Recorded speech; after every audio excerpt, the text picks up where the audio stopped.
Let's talk about what just happened and what's been happening for far too long. Once again, we find ourselves watching a familiar, tired and frankly disgraceful spectacle. People with power and platforms taking cheap swipes at Prince Harry and Meghan Markle. And this time, it's none other than Donald Trump, inserting himself into the narrative, delivering his usual brand of backhanded jabs, this time while standing on foreign soil, lavishing praise on the royal family, while very obviously throwing shade at the Duke and Duchess of Sussex. Now let's unpack what happened. During his press conference in Scotland with the UK's new Prime Minister Keir Starmer, Donald Trump praised King Charles and Queen Camilla. That in itself is perfectly fine. But then came the telltale Trump-style dig. In his own slippery, veiled way, Trump said, "You could have people that weren't great people. I don't know if I can say that, but you could have people that weren't." A vague sentence, a vague attack, but one that royal watchers, critics and social media commentators immediately picked up as a not-so-subtle jab at Harry and Meghan. This is what Trump does. He couches hostility in plausible deniability. But let's not kid ourselves. The intent was crystal clear. It was deliberate, it was calculated, and it was cowardly. What makes it even worse is the reaction. You'd think people might be tired of bullying this couple, two people who've done nothing but try to live their lives with integrity, compassion and purpose. But no, the moment Trump let those words out, the internet trolls were ready with their predictable snark. "I love the shade President Trump throws at Harry and Meghan," one user said. Another gushed, "He's calling them out." That's the climate we live in. We're throwing shade at two people who walked away from a toxic environment to protect their peace is seen as some kind of power move. Let's call it what it is, obsession. And not just obsession, an addiction to cruelty. This isn't the first time Trump has lashed out at Meghan Markle. We all remember earlier this year when he referred to Meghan as terrible, as if that kind of misogynistic rhetoric is just par for the course. And when asked about Harry's legal situation related to past drug use, what did Trump do? He didn't express concern. He didn't respond with any sense of humanity. No, he sneered and said, "He's got enough problems with his wife, she's terrible." And let's not forget the rest of it. Harry is whipped. He's being led around by his nose. Really? That language isn't just disrespectful, it's demeaning. It's rooted in the kind of toxic masculinity that punishes men for showing emotional intelligence and punishes women for having opinions. Meghan is terrible because she won't stay silent. Harry is whipped because he defends and cherishes his wife. That's what this is about. That's the narrative these people cling to. Men must be dominant, women must be obedient, and anyone who defies that script becomes a target. But here's what they don't understand.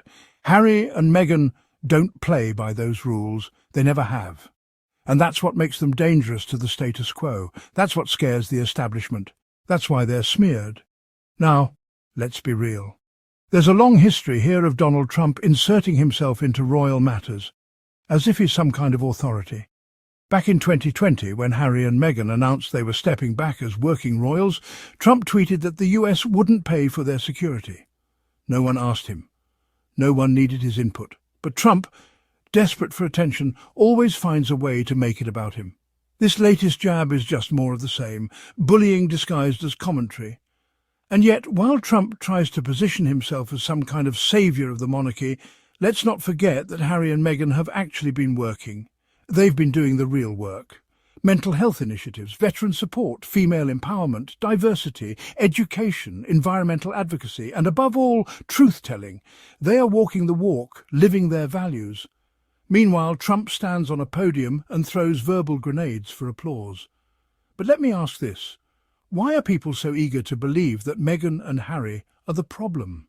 Why do we live in a media landscape where every baseless insult thrown their way gets more coverage than their charitable endeavours? Why is a throwaway line from Trump treated as some kind of profound insight, while Harry's speech at the Invictus Games, a heartfelt commentary on morality and strength, is downplayed and misinterpreted? Because the truth makes people uncomfortable. Because the truth is that Meghan Markle, a biracial, outspoken, accomplished American woman, entered an institution rooted in centuries of elitism and dared to ask questions.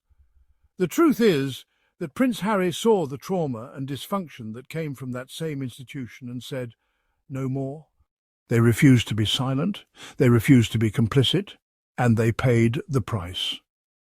But let me tell you something, they're still standing, they're still building, and they're still thriving.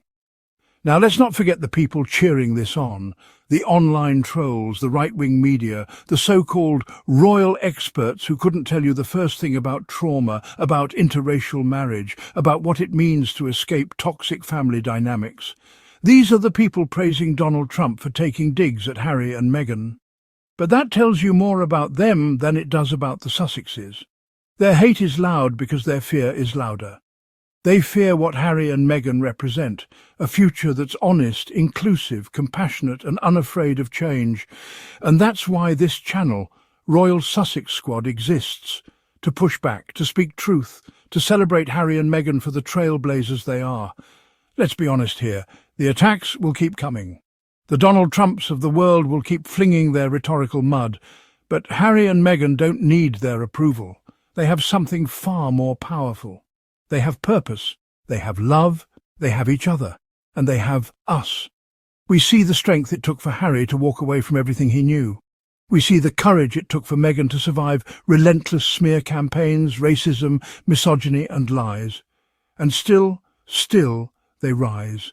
They are building a new model, one not built on exploitation and tradition for tradition's sake, but on transparency, values, and the freedom to live authentically. Let the Trumps talk, let the tabloids speculate, let the trolls spin their hateful narratives, because in the end, history won't remember the cheap shots, it won't remember the shade, it won't remember the tweets or the headlines designed to humiliate.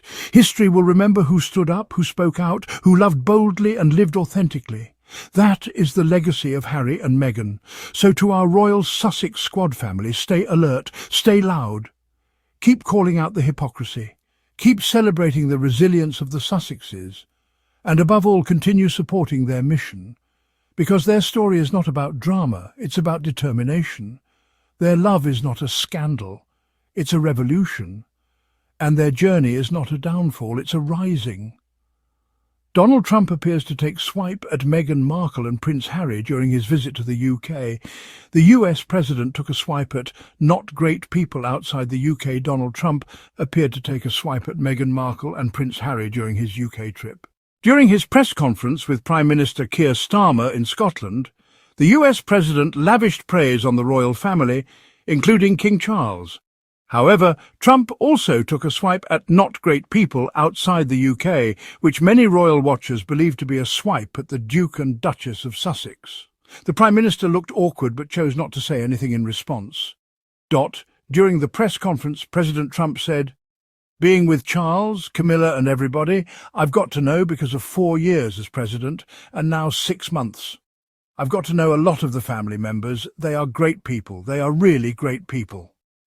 In an apparent swipe toward the Sussexes, Trump added, "And in that sense, I think the UK is very lucky.